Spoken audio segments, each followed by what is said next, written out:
BK BK Hariprasad जी, प्रदीप भट्टाचार्य जी,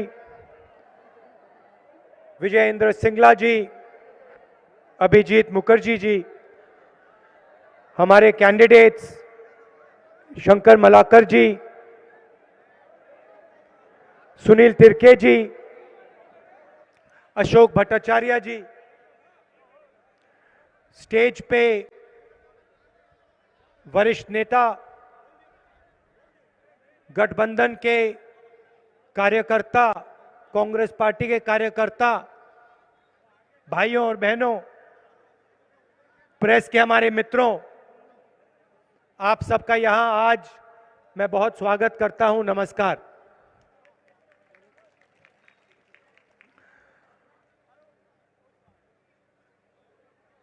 आज हम ठाकुर पंचानन वर्मा जी, आदिकवि भानुभक्ता आचार्य जी, नेताजी सुभाष चंद्र बोस जी, विधान रॉय जी जैसे महापुरुषों की याद करते हैं। इन लोगों ने बंगाल की नींव रखी और आज जो बंगाल है इसको बनाने में इनका हाथ है। असेंबली के चुनाव हो रहे हैं। तमिलनाडु, बंगाल, असम में चुनाव हो रहे हैं और यहां से पहले मेरे वहां दौरे लगे। असम में आप जानते हो बीजेपी ने क्या किया, वही काम वो तमिलनाडु में कर रहे हैं। चुनाव के समय मैंने लोगों से पूछा, क्या लगता है आपको? असम के लोग कहते हैं हमारे प्रदेश पर, हमारी संस्कृति पर, हमारी हिस्ट्री पर आक्रमण हो रहा है। तमिलनाडु के लोग भी यही कहते हैं और बंगाल में भी यही काम हो रहा है। आप देखिए, जहां भी बीजेपी जाती है, आरएसएस जाती है, नरेंद्र मोदी जी जाते हैं, अमित शाह जी जाते हैं, वहां पे नफरत फैलनी शुरू हो जाती है। सही बात है। जहां भी जाते हैं भाईचारे की बात, जोड़ने की बात कभी नहीं करेंगे। एक हिंदुस्तानी को दूसरे हिंदुस्तानी से लड़ाने का काम ये करते हैं। इनका ये डीएनए है, इनको और कुछ मालूम ही नहीं है। असम में जाएंगे, लड़ाई करवाएंगे। उत्तर प्रदेश में राइट्स करवा दिए, लड़ाई करवा दी, आग लगवा दी। तो ये जहां भी जाते हैं इनकी शुरुआत नफरत होती है। अब आप देखिए, 7-8 साल पहले वाला हिंदुस्तान याद करिए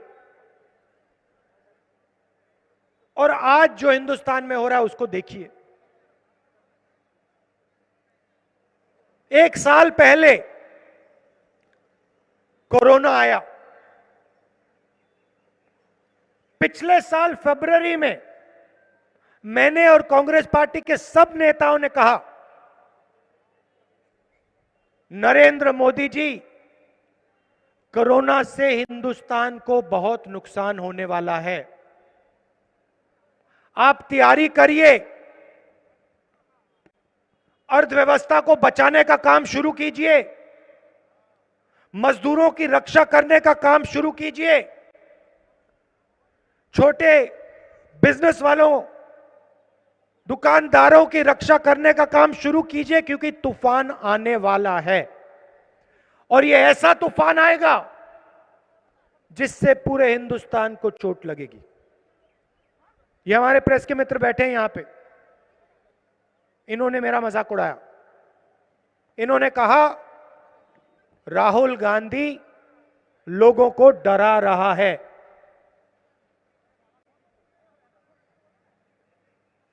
नरेंद्र मोदी जी ने कहा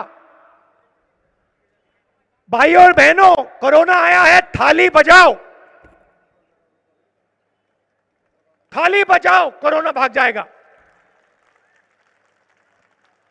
और पूरे हिंदुस्तान से थाली बजवा दी और पता नहीं क्या हुआ, हिंदुस्तान थाली बजाए। उसके बाद कहते घंटी बजाओ, हिंदुस्तान घंटी बजाए। उसके बाद कहते हैं मोबाइल फोन निकालो, उसकी लाइट जला दो। अब देखिए, यह व्यक्ति हिंदुस्तान का प्रधानमंत्री है, गहरी बात बोल रहा हूं, यह व्यक्ति हिंदुस्तान का प्रधानमंत्री है और यह एक्शन ले बजाय, अर्थव्यवस्था की रक्षा करने के बजाय, मजदूरों के लिए रेलवे टिकट, बस टिकट खरीदने के बजाय देश को कह रहा है घंटी बजाओ। और ये जो मीडिया वाले हैं, ये 24 घंटे दिखा रहे भैया देखो हिंदुस्तान घंटी बजा रहा है, घंटी बजा रहे, देखो घंटी बज रही, घंटी बज रही है सब जगह, वो ताली बजाओ भैया, घंटी बज रही है। और आज उत्तर प्रदेश में जाइए, देखिए, मेरे फोन पे अभी वीडियो आया है, लाशों का ढेर पड़ा हुआ है, जगह नहीं है लाशों को रखने के लिए, जगह नहीं है लाशों को रखने के लिए। नरेंद्र मोदी जी ने इसके बारे में कुछ बोला आपसे कि कोरोना फैल गया, लाखों लोग मर गए, हिंदुस्तान की अर्थव्यवस्था नष्ट हो गई, मैं प्रधानमंत्री हूं? कुछ बोला उन्होंने? प्रेस वालों ने कुछ बोला? कुछ नहीं, इनके मुंह से एक शब्द नहीं निकलता। ये रखवाले हैं, इनका काम रक्षा, देश की रक्षा करने का है, ये रखवाले हैं। बिक गए हैं सब के सब बिक गए हैं। 24 घंटा ये नरेंद्र मोदी का चेहरा दिखाते हैं, क्यों? भाई और बहनों, बात समझो, ये नरेंद्र मोदी की सरकार नहीं है, ये 2-3 उद्योगपति मित्रों की सरकार है। और ये पूरा ड्रामा जो चल रहा है, ये आपके जो प्रधानमंत्री है, ये उनकी कठपुतली है, ये जो कहते हैं ये करते हैं। इनको सिर्फ भाषण देना आता है। ये जाते हैं बंगाल में, कह देंगे भैया सोना और बंगला बना दूंगा, टोपी पहन लेंगे, असम में जाएंगे गमछा पहन लेंगे, राइनो उठा लेंगे और कहेंगे भैया देखो बीजेपी को वोट दो,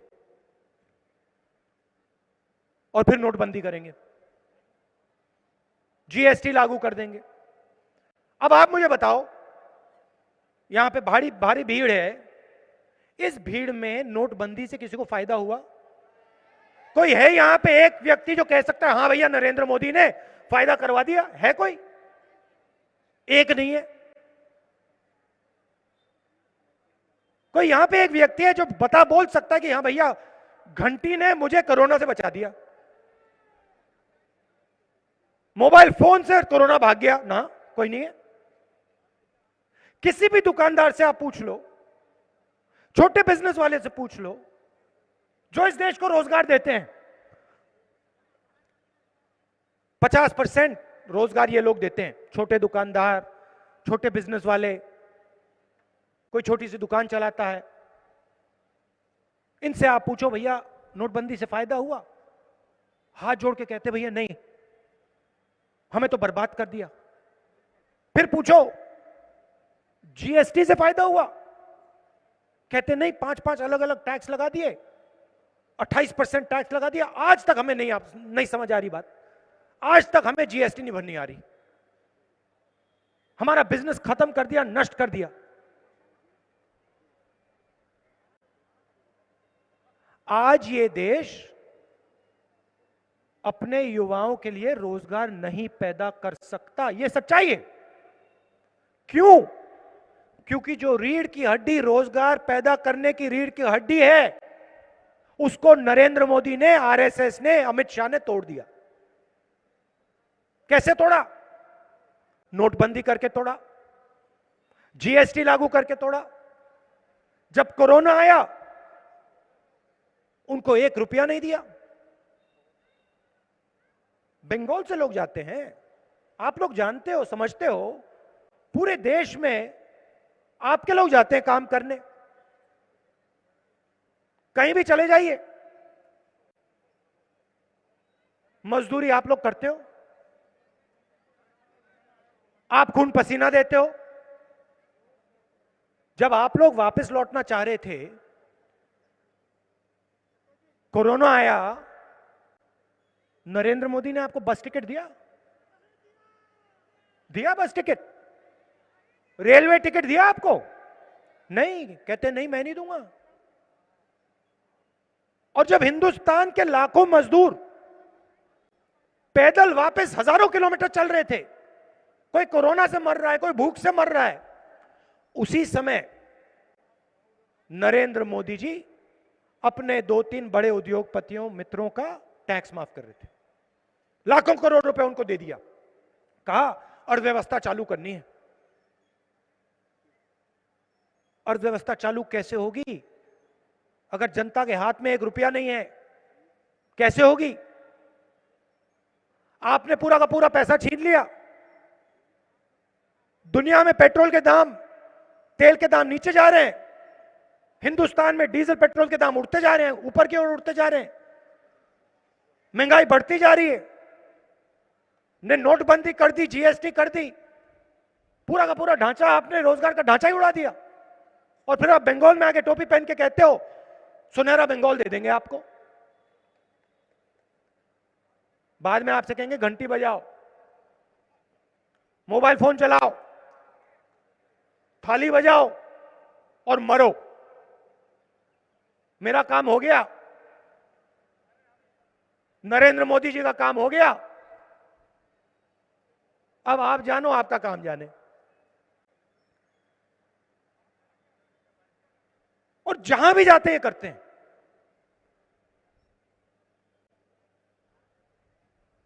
एक के बाद एक झूठा वायदा, झूठा वायदा, झूठा। 2 करोड़ युवाओं को मैं रोजगार दूंगा, सब जगह कहा इन्होंने, दे दिया, मिल गया। 15 लाख रुपए हर बैंक अकाउंट में डालूंगा, याद है आपको? आ गया 15 लाख रुपए बैंक अकाउंट में, 1 रुपया नहीं आया, हमने दिया।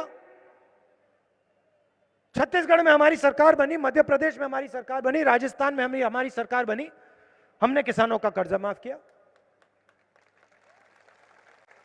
हम जानते हैं आपके बिना काम ही नहीं हो सकता, हम जानते हैं कि आपके बिना अर्थव्यवस्था चल ही नहीं सकती, छोटे दुकानदार के बिना नहीं चल सकती, रोजगार पैदा हो ही नहीं सकता। ये 2-3 जो उद्योगपति हैं नरेंद्र मोदी के, जो मित्र, ये हिंदुस्तान को नहीं चलाते हैं, हिंदुस्तान को आप लोग चलाते हो।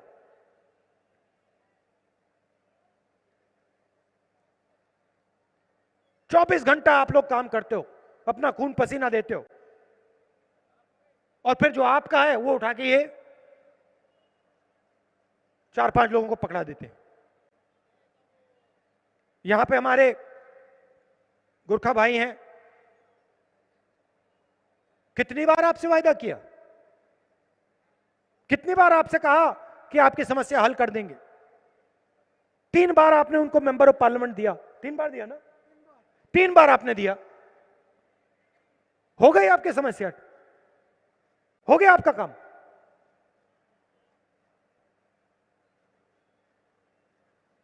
और लोकतंत्र पे पूरा आक्रमण, सारे के सारे इंस्टीट्यूशन खत्म कर दिए,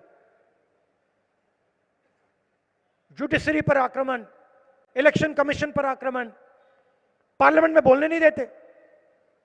भाषण नहीं दे सकते हम पार्लियामेंट में, चुप कर देते हैं।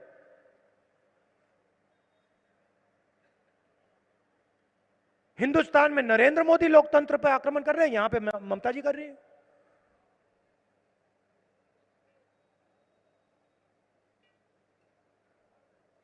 चीफ मिनिस्टर है,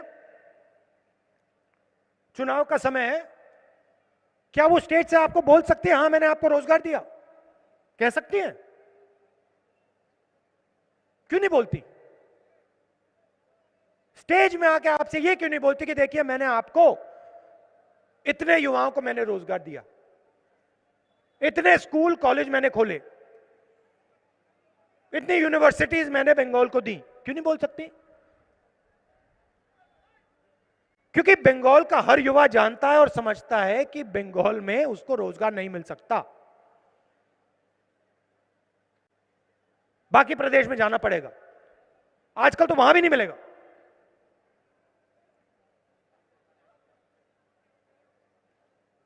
यह सच्चाई है। और आपकी स्ट्रेंथ क्या है सालों से कि आप एक साथ मिलके भाईचारे के साथ काम करते हो।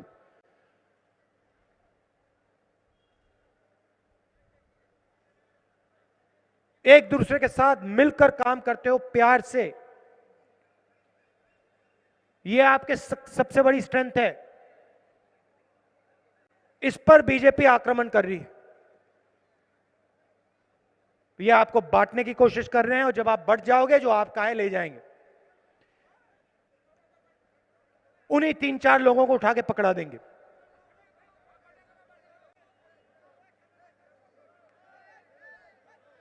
एक बात याद रखिए, मुझसे पहले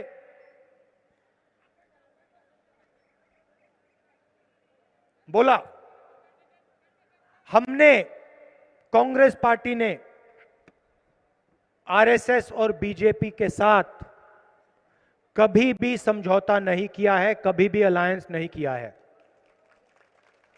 और यह याद रखिए, नरेंद्र मोदी जी अपने भाषणों में कांग्रेस मुक्त भारत कहते हैं। आपने कभी सुना है कि नरेंद्र मोदी ने कहा टीएमसी मुक्त भारत? कभी सुना है? नहीं। क्योंकि नरेंद्र मोदी जानते हैं कि कांग्रेस ही उनके खिलाफ लड़ सकती है। और कांग्रेस सिर्फ एक संगठन नहीं है। आप यह मत सोचिए कि कांग्रेस एक संगठन है, तृणमूल एक संगठन है। कांग्रेस एक संगठन है मगर कांग्रेस एक विचारधारा भी है। आरएसएस और बीजेपी एक संगठन है मगर वो एक विचारधारा भी है। हमारी विचारधारा की लड़ाई है और ये सालों पुरानी लड़ाई है, ये नई लड़ाई नहीं है। और उनकी विचारधारा ने हमारे सबसे बड़े नेता की हत्या की है। महात्मा गांधी की हत्या उनकी विचारधारा ने की है। और हम कभी भी उनके साथ समझौता नहीं कर सकते हैं, कभी नहीं कर सकते। मगर याद रखिए, तृणमूल ने बीजेपी के साथ अलायंस किया था। याद रखिए, यह फर्क है हम में और उनमें। कुछ भी हो जाए, हमारी विचारधारा की लड़ाई है। हम उनके साथ समझौता नहीं करेंगे, हम उनका हाथ कभी नहीं पकड़ेंगे। मर जाएंगे मगर नहीं करेंगे। और जीते दम तक उनके खिलाफ हम लड़ेंगे। और यह भी समझिए, नरेंद्र मोदी, अमित शाह जी ममता जी से नहीं डरते हैं। वो जानते हैं कि ममता जी को वो आसानी से कंट्रोल कर सकते हैं। वो जानते हैं। देखिए, जिसने भी भ्रष्टाचार किया है, चाहे वो कर्नाटक में हो, हरियाणा में हो, असम में हो, हिंदुस्तान के किसी भी प्रदेश में हो, कोई भी हो, जिसने भ्रष्टाचार किया है उसका रिमोट कंट्रोल बीजेपी के हाथ में है। सीधी बात है।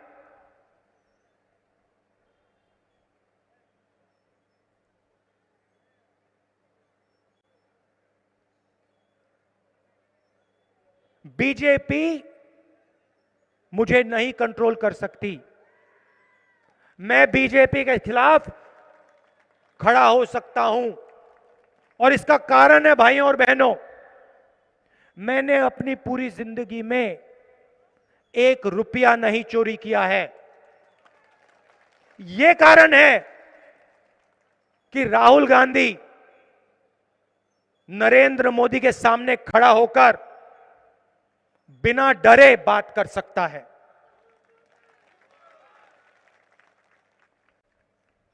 और मैं यहां इसलिए आया हूं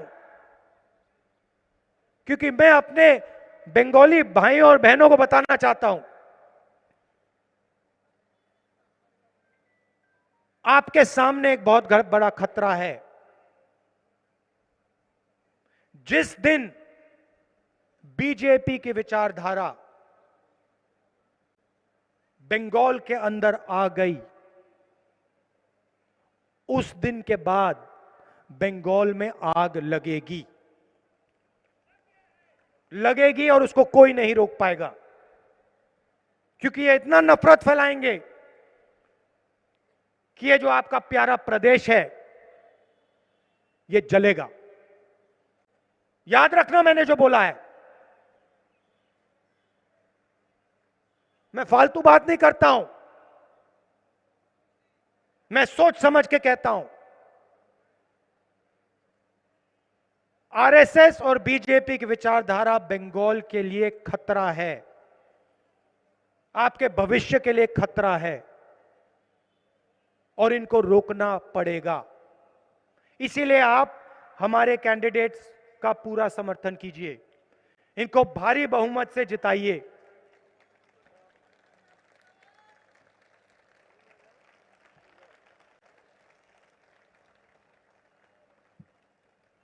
अंत में अंबेडकर जी का जन्मदिन है। कल आपका नया साल शुरू होता है और रमजान का पहला दिन है, तो आपको मैं दिल से बधाई देता हूं, और एक बार फिर आपको याद दिलाना चाहता हूं कि बंगाल आप सबका है। यह किसी एक व्यक्ति का नहीं है, यह किसी एक सोच का नहीं है, यह आप सबका है, और आप सब मिलकर ही इस प्रदेश को आगे ले जा सकोगे। अगर आपने लड़ाई कर ली, अगर आप बट गए, यह प्रदेश आगे कभी नहीं जाएगा। आप सबका बहुत बहुत धन्यवाद। नमस्कार। जय हिंद।